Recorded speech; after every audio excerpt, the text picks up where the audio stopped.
Morning, শুভ সকাল। আর সকালটা শুরু করলাম ঝ্যাঁটান্যাতা বালতি নিয়ে। কাল রাতে ঘুমোতে যাওয়ার আগে নিচের ঘরের পর্দাটা দিতে ভুলে গেছি। ও বাবা, 8টা সাড়ে 8টার সময় এসে দেখি বিছানা আগুন। এই ঘরের পর্দাটা পাল্টে দিতে হবে। গরমের কয়দিন একটু মোটা পর্দা না দিলে বিছানায় শরীরটা ঠেকাতে পারবো না। আজকে মারাত্মক গরম, মারাত্মক গরম। কালকে একটু কম ছিল, রাতের দিকে বেশ হাওয়া দিচ্ছিল, কিন্তু আজকে তো একদম আকাশ থেকে আগুন পড়ছে গো। খিদাও পেয়ে গেল গো।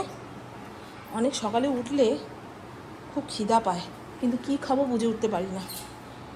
এমন খাবার খেতে হবে যেটা বানাতে সময় লাগবে না, অথচ খেতেও ভালো লাগবে।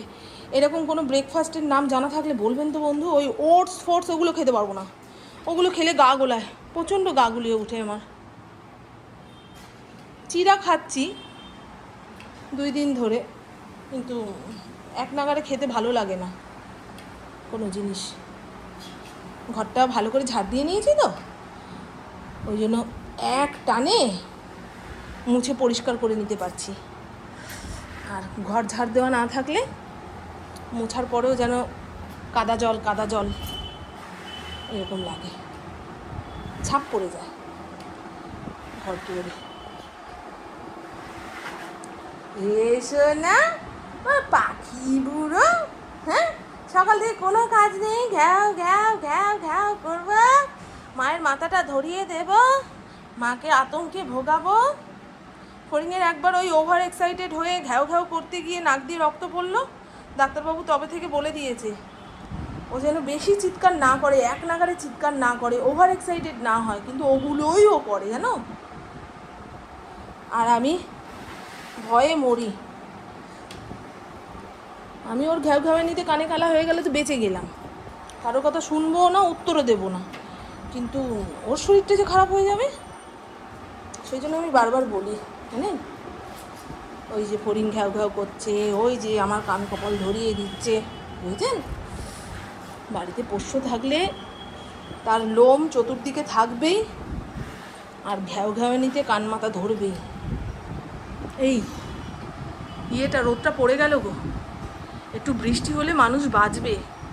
কালকে ঘুম থেকে উঠে আগে কলের নিচে গামলা পেতে দেব। ওপরের ঘরে কাজ সারতে সারতে গামলাটা ভরে যাবে, তাহলে 9টায় জল চলে যায় জানেন। সময়ের সঙ্গে তাল রাখতে পারি না। এখানে ইন্দ্রর জন্য আম চিড়া মেখে রেখেছি। এই চিড়াটা এত নরম, কিছুক্ষণ জলে ভিজলেই ক্যাটক্যাতে হয়ে যায়। আমি এত ক্যাটকেতে চিড়া খেতে পারি না গো। আর ইন্দ্র বলে কি, আমার চিড়াটা মেখে রেখে যাও, আমার চিড়াটা মেখে রেখে যাও। সে যাই হোক, এখানে ছোলা ভিজিয়েছিলাম। গুড মর্নিং, শুভ সকাল। আজকে আর মাথায় জল দিয়ে স্নান করিনি। মাথায় জল দিয়ে স্নান করে এসে যখনই পাখার নিচে বসছি, মাথাটা ভারী হয়ে যাচ্ছে। আমি এমনিও মাথায় তেল দিতে পারি না, মাথায় জল দিয়ে স্নান করি না। কি না স্নানের কি ছিরি, তবে আর কিছু নেই। চলুন 1 কাপ চা বানিয়ে খাই। মারাত্মক খিদা পেয়েছে, মারাত্মক খিদা পেয়েছে আমার। এই কয়দিন ধরে সকালে ঘুম থেকে ওঠার পরেই মনে হয় কিছু না খেলে আমি আর হাত পা এগিয়ে নিয়ে যেতে পারবো না। কি হয়েছে গো আমার? এত খিদা তো আগে ছিল না। আমার মা বলে সকালে ঘুম থেকে উঠে খিদা পেলে ভাববি শরীর ঠিক আছে, গ্যাস অম্বল হচ্ছে না। কিন্তু ঘরের কাজকর্ম না সেরে মুখে কিছু দেওয়া যায় গো? আমি আবার স্নান ধান না করে কিছু খেতে পারি না, ভালো লাগে না খেতে। আগে তো ঠাকুর পুজো দিতাম, ইন্দ্রই সেরে নেয়, আর ইন্দ্রর সঙ্গে ঠাকুর পুজোতে বসলে ঝগড়া অশান্তি লেগে যায়। আমার শত্রুপক্ষের সুনাম করে তো, ওইটা আমি আর সহ্য করতে পারি না। সে যাই হোক, চলুন হ্যাঁ 1 কাপ চা বানিয়ে খাই। পুজো যখন উঠবে জিজ্ঞাসা করে কিছু বানিয়ে দেবো। ঠিক হ্যাঁ বন্ধু, ধোসা ব্যাটার বানানো আছে, যদি ধোসা খেতে চায় তো 2টো বানিয়ে দিতে পারবো। এখনো ওই ইলেকট্রিক মাল্টিপল কুকারটা আসেনি, আজকে কিংবা কালকে চলে আসবে। আসলে তো ভালোই হয় গো। ওটা অনেক দিন ধরে কিনবো করছি তো, এখন অর্ডার দেওয়ার পরে মনে হচ্ছে সঙ্গে সঙ্গে হাতে পেয়ে গেলে ভালো হতো, সঙ্গে সঙ্গে হাতে পেয়ে গেলে ভালো হতো। চা খাওয়ার বিস্কুট নেই, সব তো ফড়িংকে খাইয়ে দিয়েছে। ফড়িং প্যাটিস খেতে ভালোবাসে, সব প্যাটিস ধরে ধরে খাইয়ে দিয়েছে। টোস্ট খেতে ভালোবাসছে, টোস্ট সব খাইয়ে দিয়েছে। ও শরীরের জন্য কোনটা ঠিক কোনটা ভুল সেটা দেখার দরকার নেই, যেটা খেতে ভালোবাসছে সেটাই দেবে। এই এমন আশকারা দেওয়া বাবা, তাই না ইন্দ্র? তোমাদের এই দোষটা কিন্তু খুব আছে জানো, যতটা না ভালোবাসো তার থেকে বেশি আশকারা দাও। মেয়েটাকেও এরকম দাও, ছেলেটাকেও এরকম দাও, বউটাকেও দাও। আজকে সুজাতা যখন বাসন মাজতে এসছে তখন 2-1 ফোঁটা বৃষ্টি পড়লো, কিন্তু রোদ কমেনি। আকাশের দিকে তাকিয়ে দেখো রোদ, আর মাটির দিকে তাকিয়ে দেখো বৃষ্টির 2-1 ফোঁটা, এইরকমই। দীর্ঘদিন কোনো জিনিসের জন্য যদি অপেক্ষা করতেই থাকেন, সেটা না পেলে একটা টাইমে যেমন মন খারাপ হয়ে যায়, এখন মানুষের মনে সেই রকম অবস্থা, মন খারাপের অবস্থা। বৃষ্টির অপেক্ষা করছি তো আমরা, একটু বৃষ্টি হয়ে গেলে মনে হয় সব কিছু বেঁচে যাবে। এই গাছের পাতাগুলো ধুলো পড়ে ভারী হয়ে গেছে, হাওয়ায় নড়াচড়া করবে কি, ওদেরও ক্ষমতা শেষ। এই যে এই ফুল গাছগুলোতে ফুল আসছে না, বৃষ্টির টনিকটা পাবে তারপরে না ফুল হবে। কি জানি কি হবে, যা হবে হবে। দাউ দাউ করে জ্বলছে। এবছরে বলেছিল না রেকর্ড ভাঙা গরম, রেকর্ড তো ভেঙে গেছে। আর কত গরম পড়বে গো, আর তো ভালো লাগছে না। হ্যাঁ, পাখার নিচে যেমন তেমন, ওই রান্নাঘরে যেতে হবে ভাবলেই কেমন শরীর খারাপ লাগছে। কে রে? চাটা খাই, শুধু চা খাই। ওনাকে বিস্কুট আনতে দিয়েছিলাম, উনি এখন দাও তাতে দাও। কি লবণ? আচ্ছা না, ভিনিগার আনতে বলেছিলাম, এনেছ? হ্যাঁ ঠিক আছে। ভিনিগার ছাড়া আমি ওই রান্নাঘরের তেল কাজটা নেতা ফেতা কাচতে পারি না। কি বলছো? হ্যাঁ যাও, ডাক্তারখানায় যাও। আমিও তো ভাবছি এতগুলি তুমি ডাক্তারখানায় গেলে না কেন? তোমাদের তো 2 থেকে 4 হলেই ডাক্তারের কাছে যাও, তো এটাতে বসে রইলে কেন? 2 মাস ধরে গলার ডাক্তার, গানের গলাটা নষ্ট হয়ে গেছে তো এখন, সেই নিয়ে চিন্তিত, গলা কেন ভারী হলো। ওলের ডাটা খেয়েছেন আপনারা কোনোদিন? আমার মা বাজার থেকে আনে, রান্না করে। আমাদের কিন্তু চেনেই না ওলের ডাটা। জামাই ষষ্ঠীতে যদি আমার মায়ের বাড়িতে ষষ্ঠী খেতে যাই, যদি নিমন্ত্রণ করে, তো অতিরিক্ত গরম হলে আর মায়ের বাড়িতে যাবো না, মাকে বলবো তুমি চলে আসো। মা এই গরমের মধ্যে ওই বাজার থেকে জিনিসপত্র এনে রেঁধে বেড়ে খাওয়াতে পারবে না। আমি রান্না করে দিলেও মাকে তো বারবার ছুটতে হবে না, মা এটা নেই এনে দাও, মা ওটা নেই এনে দাও। তার থেকে অতি গরমে আমার বাড়িতে ষষ্ঠীর খাওয়া হোক, পরে নয় একবার গিয়ে মায়ের বাড়িতে খাওয়া দাওয়া করে আসবো। বলছি যদি মায়ের বাড়িতে যাই, ওয়েদার ভালো থাকলে, তাহলে মাকে বলবো ওলের ডাটা নিয়ে আসো। কত কাল যে আমি ওলের ডাটা খাইনি, মাকে রান্না করতে বলবো। আমি রান্না করতে পারি না, আমার মা যে কোনো নিরামিষ রান্না বান্না এত ভালো করে, মানে আঙুল চাটতে হবে। পেঁয়াজ রসুনের রান্না, তেল মশলার রান্না তো সবাই করতে পারে, একটুখানি ধৈর্য ধরে করতে, কিন্তু নিরামিষ রান্না যে সুন্দরভাবে করতে পারে সেই হলো আসল রাঁধুনি। বিশেষ করে ডাল, আমার মায়ের হাতের ডাল পুরো অমৃত হবে, অমৃত। আমার মা কোনোদিন প্রেশার কুকারে ডাল ফুটিয়ে ডাল করে না, তো আমার বাবা খাবেই না প্রেশার কুকারের ডাল, সেদ্ধ করা ডাল। মা সারা জীবন ওই আস্তে আস্তে ডাল ফুটিয়ে নিয়ে তারপরে সোমবার দিয়ে রান্না করতো, আর ওই এক ডাল দিয়ে আমার বাবা অনেক কটা ভাত খেত। আমার বাবার ডাল লাগতোই। এখন সূর্য দেবতা, মা বলে জানিস আমার রোজ রোজ ডাল করতে ইচ্ছা করে না, কিন্তু ওই সূর্য দেবতার জন্য ডাল করতেই হবে। উনি আবার ডাল ছাড়া খায় না, উনি করবে। এই যে ব্লিঙ্কিট থেকে জিনিস দিয়ে গেল, এই সমস্ত জিনিস যখন টেবিলের ওপরে রাখছি, করোনা টাইমের কথা মনে পড়ে যাচ্ছে। আগে বাইরে থেকে কিছু আসলে ভালো করে ধুয়ে রোদে শুকিয়ে নিয়ে তারপরে জায়গা মতো তুলতাম। এ বাবা, এই প্যাকেটটা এরকম খোলা কেন গো? লিজ্জাত পাপড়, এই পাপড়টা খেতে আমার খুব ভালো লাগে, তবে পুপু খেতে পারে না। ভেতরে যে মশলাটা দেওয়া থাকে, খাওয়ার পরে নাকি ঢেকুর ওঠে। থাকিয়ে ওর জন্য ব্যাট পাপড় এনেছি, এই যে আগের দিন ব্যাট পাপড় এনেছি, এইটা খাবে ও। ভিম লিকুইড, এটা ছাড়া রান্নাঘরের অনেক কাজ অচল। আর এবারে এই যে এই লিকুইডটা প্রথমবার ইউজ করে আপনাদের জানাবো, ঠিক আছে? সবাই খুব ভালো রিভিউ দিয়েছে। আর এই যে বাসন মাজার সাবান, আর এটাও এবারে প্রথম অর্ডার দিলাম, বুঝেছেন? পেতলের বাসন মাজার জন্য লিকুইড সোপ, ঠিক আছে?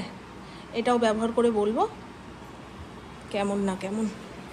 আর যেটা না থাকলে ঘর খালি খালি লাগে, সেটা হলো এই সাবান গুঁড়ো, বুঝছো? তো চলুন বন্ধু, এই চিচিঙ্গার নিরামিষ পদের রান্নাটা আপনাদের সঙ্গে শেয়ার করব। প্রথমে এরকম ঝিরিঝিরি করে কেটে ধুয়ে আপনারা চাইলে লবণ মাখিয়ে রেখে দিতে পারেন যদি হাতে সময় থাকে, তাহলে আর সিদ্ধ করার দরকার নেই। আমার হাতে সময় নেই, তাই এখানে জল বসিয়েছি, একটুখানি ভাপিয়ে নেব চিচিঙ্গাটাকে, তাহলে না ঝটপট রান্না হয়ে যাবে, বুঝেছ? এখন আর উনুনের সামনে বেশিক্ষণ দাঁড়ানো যাচ্ছে না, তো যেটাতে সুবিধা হবে তাড়াতাড়ি হবে সেটা করাই ভালো। দিয়ে দিলাম চিচিঙ্গা, এবার এর মধ্যে দেব লবণ আর হলুদ। খুব বোতল ভরতে দাঁড়িয়েছে, বোতল ভরার কাজটা হচ্ছে আমার বুবু, জানেন? আর এখানে যে ছোলা ভিজিয়ে রেখেছিলাম কাল রাতে, নিরামিষ করব কিন্তু, সেই জন্য পেঁয়াজ রসুন এ সমস্ত দেওয়া যাবে না, ছোলাই একমাত্র ভরসা। দিয়ে দিলাম,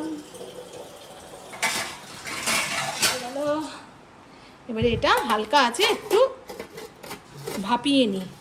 কড়াইয়ের মধ্যে তেল দিয়ে দিয়েছি, আর এখানে ভাপানো চিচিঙ্গা ঝুড়িতে জল ছাকতে দিয়েছি, সঙ্গে এই যে এটাকে কী যেন বলে ভুলে গেছি, দেখো ছোলাও ভেপে গেছে। এবারে চলুন চিচিঙ্গা ভাজার জন্য যে জিনিসগুলো আমার লাগবে সেগুলো নিয়ে নিই। কয়েকটা চেরা কাঁচা লঙ্কা নিয়েছি, আর এ হলো ফ্রোজেন কোকোনাট। এই কোকোনাটটা খুব ভালো, জানেন? এর আগে একটা ব্যবহার করেছি, আবার একটা নতুন করে আনিয়েছি। নিরামিষ রান্নাবান্নায় একটু নারকেল কোড়া দিলে ভালোই লাগে, তাই না? তবে বেশি খাওয়া ঠিক না, অম্বল হয় বড়। দেব গোটা শুকনো লঙ্কা, কালো জিরে, ফোড়নটা চড়বড় করে আসলে আগে থেকে ভাপিয়ে রাখা চিচিঙ্গাটা এর মধ্যে দিয়ে দেবো, নারকেল কোড়া, চেরা কাঁচা লঙ্কা দিয়ে দিলাম। চিচিঙ্গা ভাজাটা ভাজতে ভাজতে পুরো দলা পাকিয়ে গেছে, তার মানে এবার নাবাবো। চলুন, পপু বলছে একটু গ্যাসটা অফ করে দিয়ে ঘরে গিয়ে বসো। না রে মা, যত তাড়াতাড়ি এই উনুনের পাশের রান্না শেষ হয় ততই ভালো, একবারে কাজবাজ সেরে নিয়ে বসলে নিশ্চিন্ত, তাই না বন্ধু? আমার মেয়েটা যে আমার কথাটা ভেবেছে তার জন্য ধন্যবাদ। কাকে দেবো ধন্যবাদটা? মেয়েকে নয়, ভগবানকে। অস্থির অস্থির লাগছে গো, সারা বডিটা ধরস ধরস ধরস ধরস করছে, মনে হয় পেটটাও খারাপ হয়েছে, বুঝতে পারছি না। চলুন দেখিয়ে দিই। হ্যাঁ, ফড়িংকে খেতে দিয়ে দিয়েছি, এবারে আমার দোপায়া বাচ্চাটাকে খেতে দেবো। সেই সকালে ঘুম থেকে উঠে মুখ টুক ধুয়ে এক গ্লাস জল খেয়ে বসেছে। আমি বললাম এটা খা সেটা খা, না একেবারে ভাত হলে খাবো। ও ঠিক আছে, গরমে যত পেট খালি রাখবে ততই ভালো, শুধু জল খাও।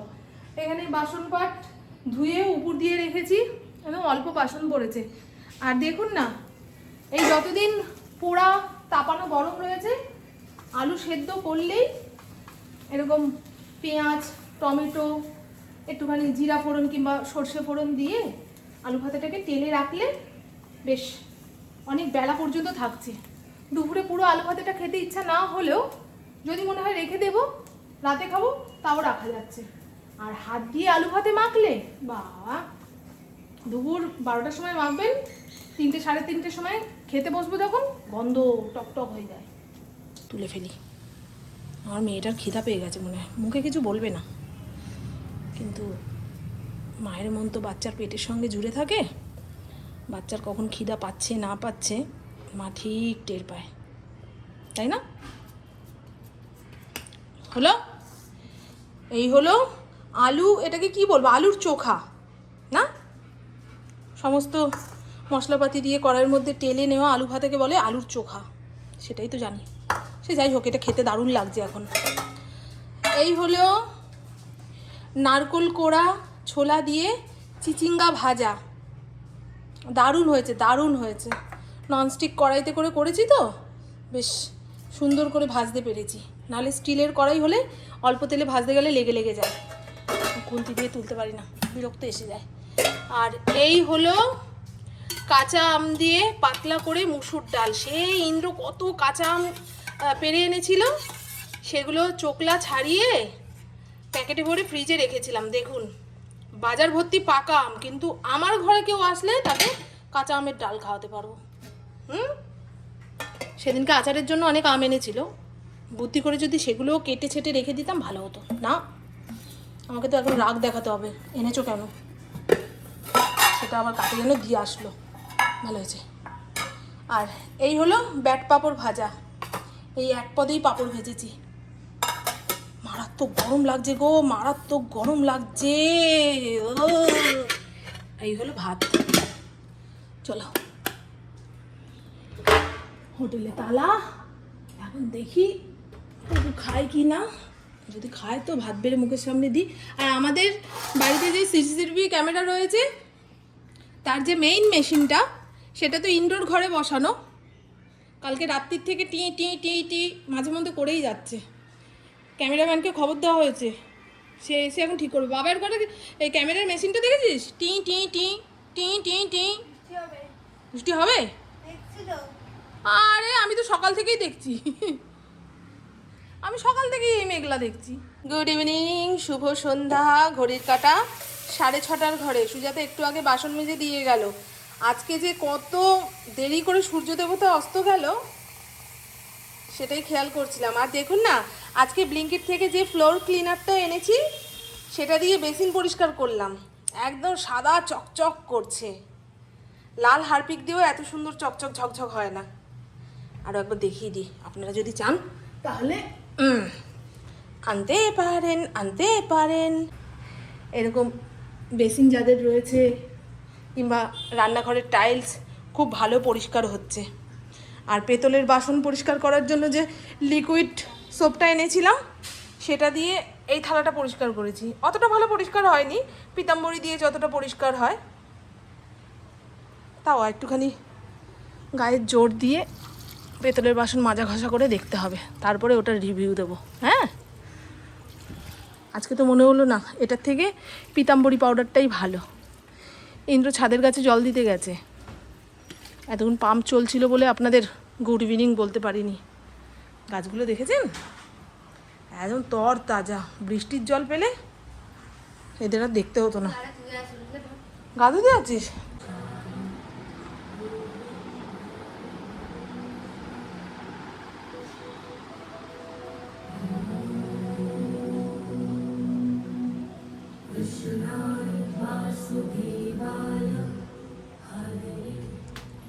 বাথরুমের গেটটা দিতে পারলি না বল?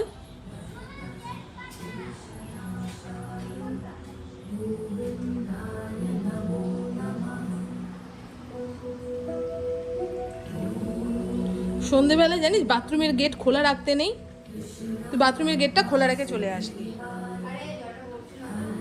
জলটা ভরছিলই তো, কি হয়েছে?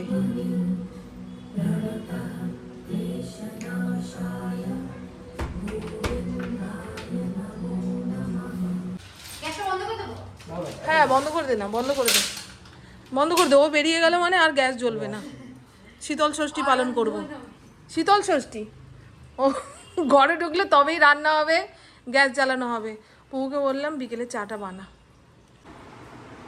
যেখানে খুশি বৃষ্টি হোক, এখানে যদি নাও হয়, ওই জলো হাওয়াটা যদি বয়ে আসে তাতেও অনেকটা ঠান্ডা হবে চতুর্দিক। খুব স্বাদ।